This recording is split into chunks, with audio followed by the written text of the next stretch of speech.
नमस्कार, मी प्रणाली भोसले. माझे कोकणच्या प्राईम टाइम बुलेटिनमध्ये आपल्या सर्वांचं मनपूर्वक स्वागत करते. बुलेटिनला सुरुवात करण्याआधी पाहूयात हेडलाईन्स. स्वच्छ भारत अभियान राबवले जात असताना खेड तहसीलदार कार्यालयात अस्वच्छतेनं नागरिक हैराण. नागपूर येथे विधानसभेचे हिवाळी अधिवेशन सुरू. भास्कर जाधव यांनी मांडले कोकणवासियांचे प्रश्न. फळ प्रक्रिया उद्योग वाढवण्यासाठी विशेष प्रयत्न करण्याची मागणी. एसटी विभागासाठी MIDCचा ऐतिहासिक निर्णय. रत्नागिरी विभागाला मिळणार 70 कोटी रुपये. जिल्ह्यातील सर्व बसस्थानके होणार सुसज्ज. नवी मुंबईतील अल्पवयीन मुलांच्या बेपत्ता प्रकरणातील मुलांचा शोध लागला. सगळी बेपत्ता झालेली मुले सुरक्षित असल्याची पोलिसांची माहिती. पाहुयात सविस्तर वृत्त. एका बाजूला जिल्हा प्रशासनाकडून स्वच्छ भारत अभियान राबवलं जात असताना खेड तहसीलदार कार्यालयाच्या नव्या इमारतीमधील प्रसाधन गृहाची अवस्था दयनीय झाली आहे. या इमारतीचे औपचारिक उद्घाटन देखील झाले नाही. मात्र खेड तहसीलदार कार्यालयात गेल्या 3 वर्षांपासून कामकाजाला सुरुवात झाली आहे. नव्या इमारतीची आजची अवस्था मन थक्क करून सोडणारी आहे. या प्रशासकीय इमारतीमधील प्रसाधन गृह नादुरुस्त झाल्याचं पाहायला मिळतंय. जमिनीच्या फरशा ठिकठिकाणी फुटल्यात, तर बेसिन आणि प्रसाधन गृहातील गळक्या नळांमुळे सगळीकडे पाण्याचा अक्षरशः तलाव साचलाय. प्रसाधन गृहात दुर्गंधी देखील पसरली आहे. तर या प्रसाधन गृहातील शौचालय दुरुस्तीच्या नावाखाली बंद ठेवण्यात आली आहेत. एवढेच नाही तर प्रसाधन गृहातील भिंती खराब झाल्या असून त्याचे प्लास्टर केव्हाही पडेल अशा स्थितीत पाहायला मिळत आहे. भिंतींचे प्लास्टर खराब झाल्यानं नव्या इमारतीची अवस्था विदारक झाल्याचं पाहायला मिळत आहे. महत्त्वाचं म्हणजे तहसीलदार कार्यालयाच्या केबिन समोर असणाऱ्या पोर्चमध्ये देखील गळक्या नळांमुळे सगळीकडेच पाणी झालेलं पाहायला मिळतंय. पेण खारेपाट विकास संकल्प संघटनेतर्फे वाशी येथे आमरण उपोषण सुरू करण्यात आलंय. नंदा म्हात्रे, हेमंत पाटील, जितेंद्र ठाकूर, अभि म्हात्रे, दिलीप म्हात्रे सह उपोषणास बसले आहेत. यावेळी राजन झेमसे, काँग्रेस तालुका अध्यक्ष अशोक मोकल, शिवसेना उद्धव बाळासाहेब ठाकरे गट तालुका प्रमुख जगदीश ठाकूर, प्रदीप वर्तक, बाळू पाटील, संदीप ठाकूर, प्रकाश माळी आणि इतर अनेकांनी उपोषणस्थळी भेट देऊन उपोषणाला पाठिंबा दर्शवलाय. पेण खारेपाट विकास संकल्प संघटनेमार्फत हेटवणे कालव्याचे पुढील कामाचे चतुर्थ प्रस्तावास मंजुरी मिळावी आणि खारेपाटातील पिण्यासाठी पाण्याशी संबंधित सर्व मागण्या पूर्ण कराव्या यासाठी वाशी येथील जगदंबा देवीच्या प्रांगणातील छत्रपती शिवाजी महाराजांच्या पुतळ्या शेजारी हे आमरण उपोषण सुरू करण्यात आले आहे.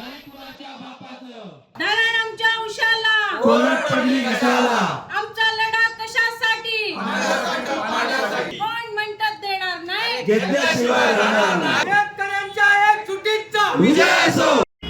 आज आम्ही आहोत वाशी या गावी, पेण तालुक्यातील वाशी या खारेपाटातल्या गावामध्ये, जे माजी खासदार स्वर्गीय नेते आमचे A.T. पाटील साहेब यांचं जन्मगाव आहे. त्या गावामध्ये आज इथे आम्ही आमरण उपोषणासाठी बसलो आहोत. पेण खारेपाट विकास संकल्प संघटनेच्या माध्यमातून आमची मागणी अशी आहे की जे हेटवणे धरण झालं आहे, या तालुक्यातील गावांना सिंचनाचं पाणी, पिण्याचं पाणी देण्याकरता हे धरण झालं होतं आणि या धरणाच्या माध्यमातून येथील 6,500 हेक्टर जमिनीला सिंचनासाठी पाणी आणि पिण्यासाठी पाणी देण्यासाठी हा प्रकल्प झाला होता. पण गेली 16 वर्ष येथील होणाऱ्या कालव्याकरता जे पाईप 2006 साली खरेदी केले होते त्याचं काम पुढे सरकलंच नाही. 16 वर्ष ते पाईप पडून होते. आजची स्थिती अशी आहे की या कालव्यासाठीचा चतुर्थ सुप्रमा प्रस्ताव हा प्रधान सचिवांकडे पडून आहे. जलसंपदा विभागाच्या मंत्रिमंडळाची त्याला मंजुरीची आवश्यकता आहे आणि ते जोपर्यंत मंजुरी मिळत नाही तोपर्यंत हे काम करता येणार नाही. आम्ही गेली 16 वर्ष हे पाईप आमच्या डोळ्यासमोर पाहिलेले आहेत. आता मात्र आमचा शासनावरचा विश्वास उडायला लागलाय, कमी व्हायला लागलाय. त्यामुळे आम्ही आता हा अंतिम लढा म्हणून अमरण उपोषणाचा निर्णय आज 7 डिसेंबर 2023 रोजी अधिवेशनाच्या पहिल्या दिवसापासून आमच्या या मागणीकडे, या शासनाचं लक्ष वेधण्यासाठी आम्ही इथे आज बसलेले आहोत. जोपर्यंत ही मागणी मान्य होत नाही तोपर्यंत आम्ही आमचं अमरण उपोषण मागे घेणार नाही असा आमचा अट्टहास आहे. आज इथे माझ्यासोबत 10 उपोषणकर्ते आहेत जे वेगवेगळ्या गावामधून बसलेले आहेत. पेण खारेपाट विकास संकल्प संघटनेच्या माध्यमातून हे उपोषण सुरू आहे आणि आम्ही निर्धार करून बसलोय की जोपर्यंत आमची मागणी मान्य होत नाही तोपर्यंत आम्ही आमचं उपोषण मागे घेणार नाही. शासनाला जर आमचा अंतच पाहायचा असेल तर आम्ही सुद्धा आमच्या प्राणाची पर्वा न करता हे आमरण उपोषण आजपासून सुरू करतोय. आजपासून नागपूर येथे सुरू झालेल्या विधानसभेच्या हिवाळी अधिवेशनात गुहागर चिपळूण खेड मतदारसंघाचे आमदार शिवसेना नेते भास्करराव जाधव यांनी मच्छीमारांच्या विविध प्रश्नांसह कोकणातील पाण्याचे दुर्भिक्ष कायमस्वरूपी दूर करण्यासाठी कोयनेचे अवजल वळवण्यात यावे, तसेच कोकणात फळप्रक्रिया उद्योगांचा टक्का वाढवण्यासाठी शासनाने विशेष प्रयत्न करावेत यासंबंधीचे अत्यंत महत्त्वाचे अशासकीय ठराव विधानसभा नियम 106 नुसार मांडले आहेत। तर नागपूर येथे सुरू असलेल्या हिवाळी अधिवेशनाच्या पहिल्या दिवशी अर्थसंकल्प पुरवणी मागणीमधून राजापूर विधानसभेतील लांजा आणि साखरपा शासकीय विश्रामगृह इमारत बांधकामासाठी 6,09,24,000 इतका निधी उपलब्ध झाला असून आमदार डॉक्टर राजन साळवी यांच्या मागणीला यश आलंय। राजापूर विधानसभा मतदारसंघातील लांजा शासकीय विश्रामगृह हे नादुरुस्त असून साखरपा शासकीय विश्रामगृहाची अत्यंत दुरावस्था झाली असल्यामुळे आमदार डॉक्टर राजन साळवी यांनी तत्कालीन पालकमंत्री रवींद्र वायकर तसेच पालकमंत्री आमदार उदय सामंत यांच्याकडे जिल्हा वार्षिक योजनेच्या बैठकीदरम्यान शासकीय विश्रामगृह इमारत दुरुस्तीसाठी निधी उपलब्ध होण्याबाबत मागणी केली होती। तसेच सार्वजनिक बांधकाम मंत्री रवींद्र चव्हाण यांच्याकडे देखील मागील अधिवेशनादरम्यान पत्रव्यवहार करून मागणी करण्यात आली होती। एसटी विभागासाठी MIDCने 500 कोटी रुपये देण्याचा ऐतिहासिक निर्णय घेतला असून या पैशातील 70 कोटी रुपये रत्नागिरी जिल्ह्यातील एसटी विभागासाठी खर्च करण्यात येणार आहेत।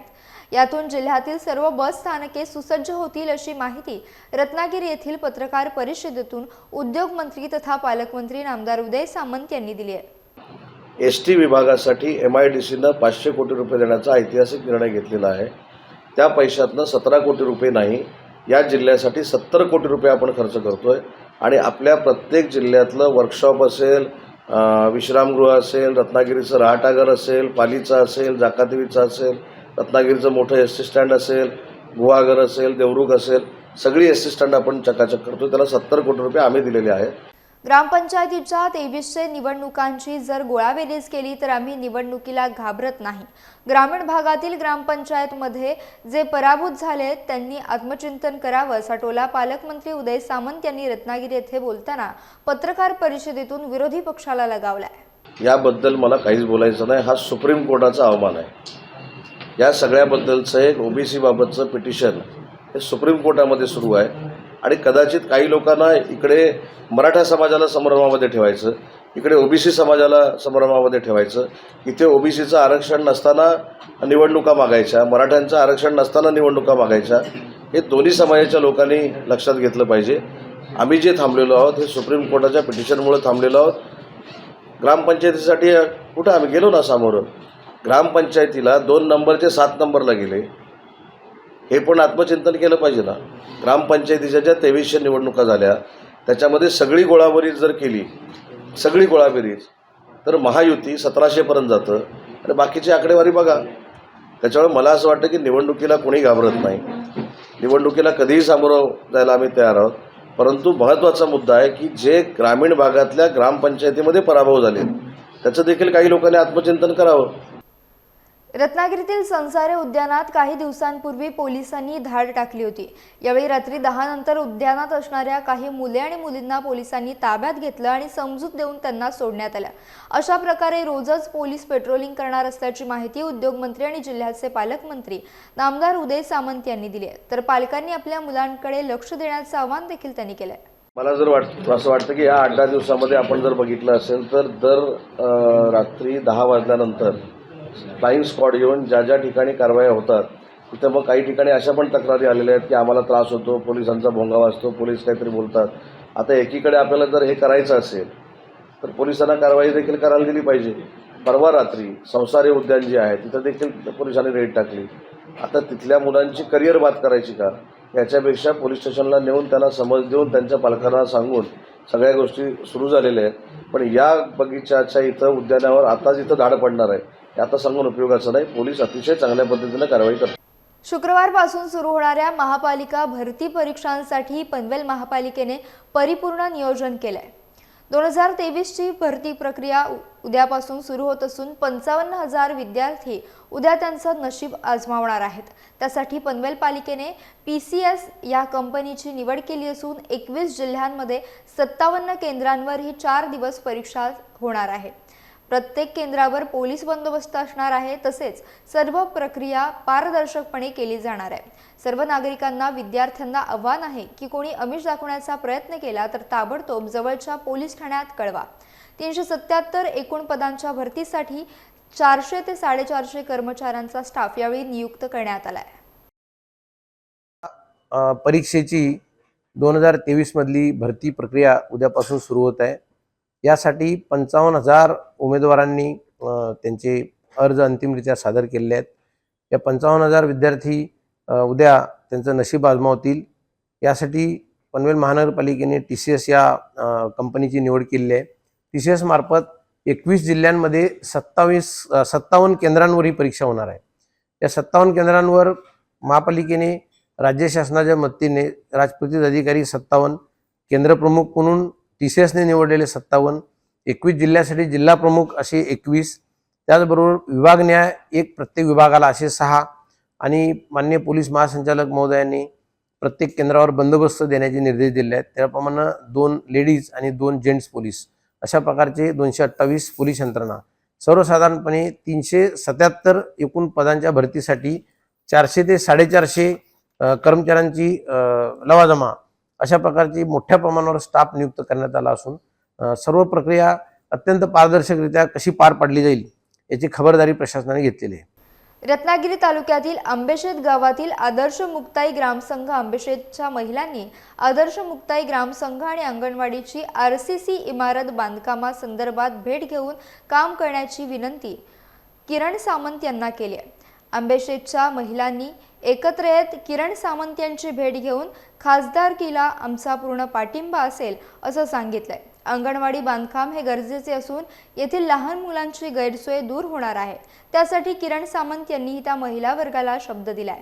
यावेळी अध्यक्ष रोहिणी घोसाळे, उपाध्यक्षा पूर्वा मयेकर, स्नेहा घोसाळे, ग्रामपंचायत सदस्य रश्मी भाटकर, सुशीला नागले, संगीता वाडेकर, पूर्वा सावंत, श्रद्धा भाटकर आदी उपस्थित होते।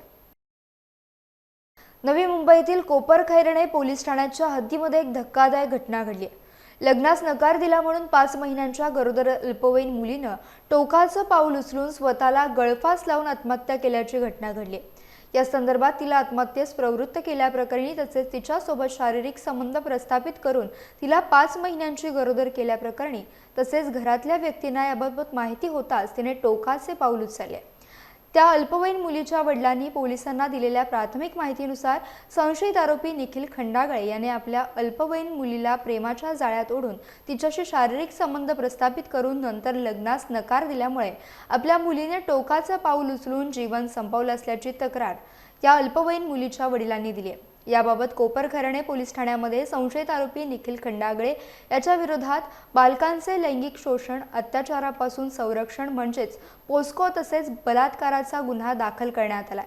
तसेच त्या संशयित आरोपीला अटक करून त्याची पोलीस कस्टडी घेतली असल्याची माहिती पोलिसांनी दिली आहे। कोपरखैरणे पोलीस स्टेशनमध्ये IPC कलम 305, 376 आणि पॉक्सो कलम 8, 12 याप्रमाणे गुन्हा दाखल आहे। याच्यामध्ये एक अल्पवयीन युवतीने आत्महत्या केलेली आहे। तिला आत्महत्या प्रवृत्त करणारा जो इसम आहे त्याच्यावर त्याला अटक करून त्याची आम्ही पोलीस कस्टडी घेतलेली आहे आणि पुढील तपास करत आहोत। मुंबई येथील एक फ्लॅटचे थकलेले कर्ज भरण्यासाठी एका सरकारी कर्मचाऱ्याला 20% व्याजाने पैसे देऊन त्यांच्याकडून 40 लाख रुपये देण्याची खोटी नोटरी करून ते पैसे वसूल करण्यासाठी तगादा लावणाऱ्या वैभव राजाराम सावंत राहणार रत्नागिरी याला शहर पोलिसांनी अटक केले। ज्या गोमतेशचे तो नाव सांगत आहे त्याचा शोध शहर पोलीस घेत आहेत। एका शासकीय सेवेतील फिर्यादीने 5 वर्षांपूर्वी आपण सेवेत येण्यापूर्वी मुंबई येथे एक फ्लॅट कर्ज काढून आपल्या नावावर घेतला होता। याच फ्लॅटचे कर्जाचे मासिक हप्ते तो आपल्या मासिक वेतनातून नियमित फेडत देखील होता, परंतु मे 2023 मध्ये आपल्या वेतनातून आयकर कपात झाल्याने त्याला आर्थिक अडचणींचा सामना करावा लागत होता। आपला उदरनिर्वाह तसेच घेतलेल्या फ्लॅटचे हप्ते नियमित भरणे शक्य होत नसल्याने येणाऱ्या अडचणींवर उपाय म्हणून त्याने त्याच्या मित्राच्या सहाय्याने पैसे घेतले। या प्रकरणामध्ये प्रत्यक्षात 1,20,000 रुपये घेतले असताना 40 लाख रुपये देण्याची खोटी नोटरी करून विश्वासघात करून फसवणूक केल्याची आणि घेतलेली रक्कम परत करत असूनही कोणताही सावकारी व्यवसाय करण्याची परवानगी नसताना अवैध व्याज आकारून हप्ता देण्यासाठी वारंवार फोन करून धमकी देऊन मानसिक त्रास दिल्याप्रकरणी रत्नागिरी शहर पोलीस ठाणे येथे गुन्हा दाखल करण्यात आलाय। या गुन्ह्यातील संशयित आरोपी वैभव राजाराम सावंत याला बुधवारी अटक करण्यात आली आहे। जिल्ह्यात कुठेही परवानगी नसताना सावकारी धंदा करून सर्वसामान्यांची लूट करत असतानाचे निदर्शनास आले असता त्या तक्रारींची तात्काळ दखल घेतली जाईल। अशी कुठे घटना घडत असेल तर पोलिसांशी संपर्क साधण्याचे आवाहन जिल्हा पोलीस अधीक्षक धनंजय कुलकर्णी यांनी केले। तर देशासाठी बलिदान देणाऱ्या सैनिकांप्रती असणाऱ्या निधी संकलनात जास्तीत जास्त योगदान द्यावे असे आवाहन जिल्हाधिकारी एम देवेंद्र सिंग यांनी केले। जिल्हा सैनिक कल्याण कार्यालयाच्या वतीनं अल्पबचत सभागृहात झालेल्या कार्यक्रमात ध्वजदिन निधी संकलनाचा शुभारंभ रत्नागिरी जिल्हाधिकाऱ्यांच्या हस्ते करण्यात आला। या प्रसंगी मुख्य कार्यकारी अधिकारी कीर्तिकिरण पुजार, उपजिल्हाधिकारी शुभांगी साठे, जिल्हा पुरवठा अधिकारी रोहिणी राजपूत, प्रांत अधिकारी जीवन देसाई, सहाय्यक जिल्हा सैनिक कल्याण अधिकारी संतोष परब आदी उपस्थित होते। यावेळी निवासी उपजिल्हाधिकारी तथा जिल्हा सैनिक कल्याण अधिकारी चंद्रकांत सूर्यवंशी यांनी स्वागत करून प्रास्ताविक केले।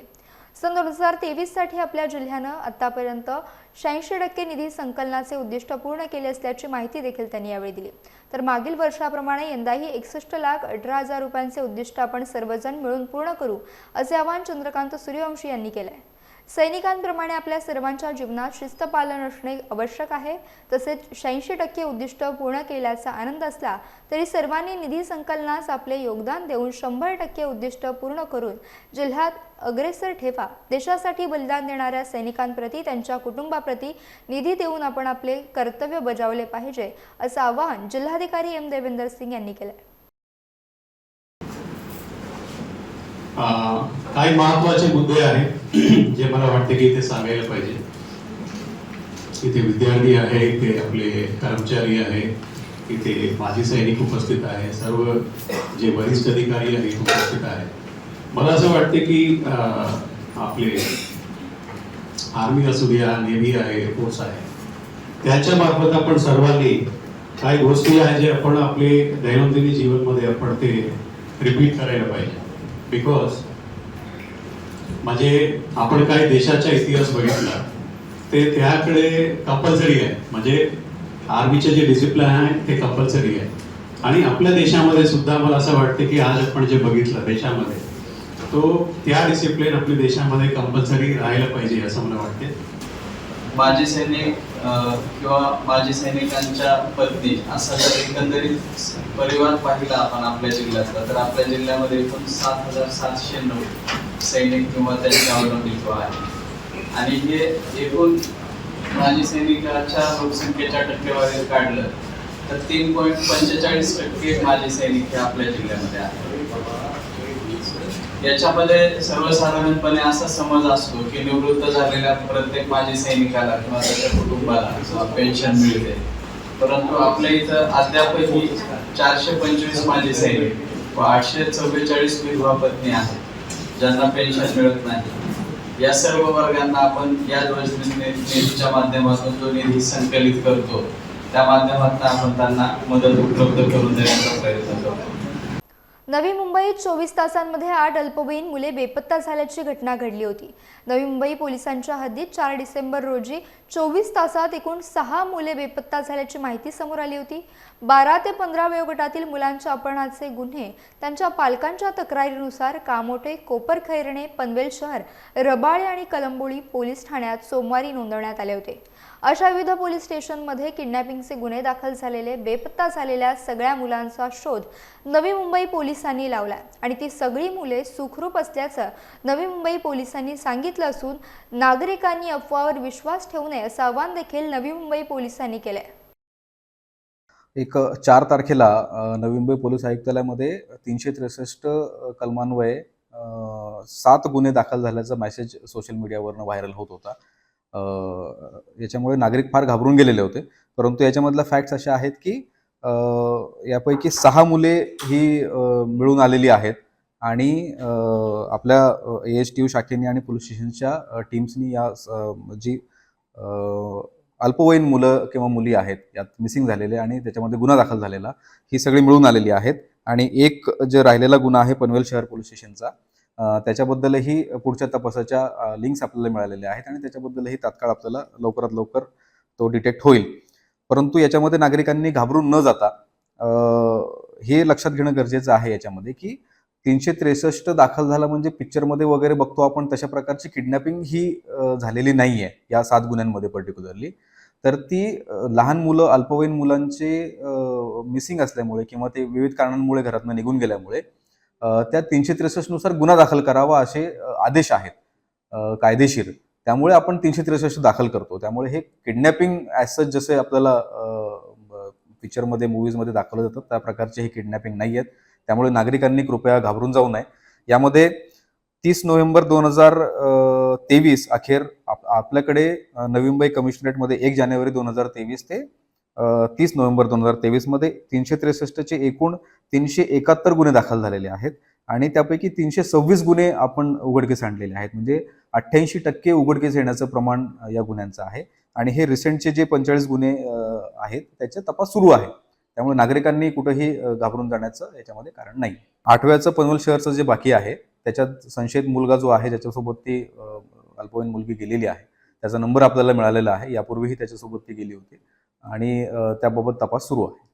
गेली कित्येक वर्ष प्रलंबित राहिलेल्या शिंदे ते मोरणी या 14 किलोमीटरच्या रस्त्याच्या कामास कधी सुरुवात होणार याची चिंता त्या भागातील ग्रामस्थांना लागली आहे. गेल्या पावसाळी अधिवेशनामध्ये आमदार रईस शेख यांनी लक्षवेधी मांडली आणि बांधकाम मंत्री रवींद्र चव्हाण यांनी त्यांना उत्तर दिले होते. परंतु 4 महिने उलटून गेले तरी हिवाळी अधिवेशन देखील चालू झाले आणि तरी देखील रस्त्याच्या कामाला गती मिळालेली नाही असं ग्रामस्थांचं म्हणणं आहे. बऱ्याच कालावधीनंतर दोडामार्ग तिलारी खोऱ्यात पुन्हा टस्कर हत्ती परतलाय. त्याचा पहिला वावर रात्री बांबर्डे येथील दत्ताराम देसाई यांच्या घराजवळ आढळला. टस्कर हत्तीने केळी, पोफळी यांचं नुकसान केलंय. रात्रभर त्याचा धुडगूस सुरूच होता. तिलारी खोऱ्यात 5 हत्तींचा कळप अनेक महिने वावरत होता. मात्र एक मोठा आणि एक छोटा सुळा असलेला हा टस्कर मात्र एकटाच फिरत होता, जो आक्रमक असून गेल्या महिन्यात वनकर्मचाऱ्याचा त्यानेच बळी घेतला होता आणि तोच आता तिलारी खोऱ्यात परतलाय अशी चर्चा सुरू आहे. त्यामुळे शेतकऱ्यांमध्ये दहशतीचं वातावरण आहे. अलिबाग समुद्रकिनारी असलेल्या JSM कॉलेज मैदानावर अचानक भोवरा निर्माण झाल्यानं सारेच अवाक झाले. भोवऱ्यात मैदानातील कचरा घेत हा भोवरा 1.5 मिनिटांपर्यंत घोंगावत राहून अखेर गायब झाला. अचानक निर्माण झालेल्या भोवऱ्याचे फोटो काढण्यात उपस्थित दंग झाले होते. आंध्र प्रदेशमध्ये चक्रीवादळ घोंगावून दैना उडवली होती. त्यानंतर रायगड जिल्ह्याला निसर्ग आणि तौक्ते वादळाचा फटका यादी बसलाय. त्यामुळे अलिबाग समुद्रकिनारी JSM मैदानावर सकाळी 11:30च्या दरम्यान अचानक भोवरा निर्माण झाला आणि त्यामुळे अनेकांच्या नजरा फिरल्या. भोवरा तयार झाल्यानंतर मोठं रिंगण तयार झालं. या भोवऱ्यात मैदानातील कचरा सामावून घेऊन तो भोवरा पुढे सरकू लागला. 1.5 मिनिटांपर्यंत हा भोवरा चक्राकार फिरत होता. त्यानंतर हा भोवरा शांत झाला. अचानक निर्माण झालेल्या या भोवऱ्यानं उपस्थित सारेच अचंबित झाले. तर लाल मातीतला थरारक मैदानी खेळ म्हणजे कबड्डी. युवा वर्ग आजही या खेळाची आवड जोपासत आहे, त्यासाठी मेहनत घेत आहे. कबड्डी या खेळाला प्रतिष्ठा मिळवून देत आहे. ज्येष्ठ अनुभवी मंडळींनी त्यांचे सक्रिय पाठबळ देखील कबड्डी या खेळाला दिले आहे. अलिबागमधील तळाशेत येथे कबड्डी स्पर्धेचं आयोजन करण्यात आलं होतं. यावेळी भाजप रायगड जिल्हा उपाध्यक्ष दिलीप भुईर यांनी या स्पर्धेला भेट देऊन खेळाडूंना प्रोत्साहित केलंय. महाराष्ट्राचे मिनी काश्मीर म्हणून ओळख असणारे महाबळेश्वर आज धुक्यात न्हाऊन निघाले. महाबळेश्वरमधील लिंगमळा, वेण्णालेक या भागात धुक्याची चादर पसरली. सध्या महाबळेश्वरमध्ये थंडी वाढत आहे. त्याचबरोबर ढगाळ वातावरणामुळे पारा 14 अंशावर पोहोचलाय. या थंडीचा आनंद पर्यटक घेत आहेत. यासह बुलेटिनमध्ये वेळ झाली इथेच थांबण्याची. भेटूयात नवीन बुलेटिनसह.